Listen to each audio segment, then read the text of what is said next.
Have you ever felt discouraged because your healing is taking a long time, at least longer than you think it should, because you're doing all the right things? You're paying attention to your nutrition, you're protecting your sleep, you're reducing stress, and you're doing all the right things. And so you think that things should be happening, and you're not seeing that, at least not in the timeline that you were expecting or hoping for. Well, I'm here to tell you that this is normal. The body takes time to heal. It's a process, and it can be a slow process. But just because it's slow, that doesn't mean that you have failed. Hi, I'm Terry, and I'm the founder of Inspired Wellness Holistic Health Coaching, and I help autoimmune warrior women return to health and vitality like I did through my 9 pillars of health. I want to share a little bit about my own story of this frustration and slow process. So it took me a total of 18 months before I got a diagnosis.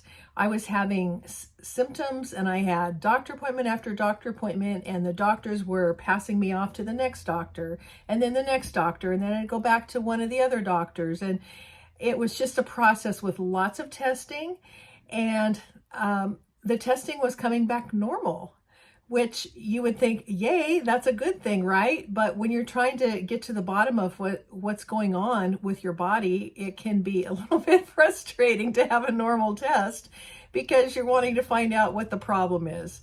So like I've been saying, it is a process, but this process can be discouraging because who wants to be going to the doctor so much and going through all the testing and things? You want to just find out what's going on, treat it, and move on with my life. At least that was my mindset. What I discovered is that the body takes time to heal, and the doctors take time to figure things out, but you will get there.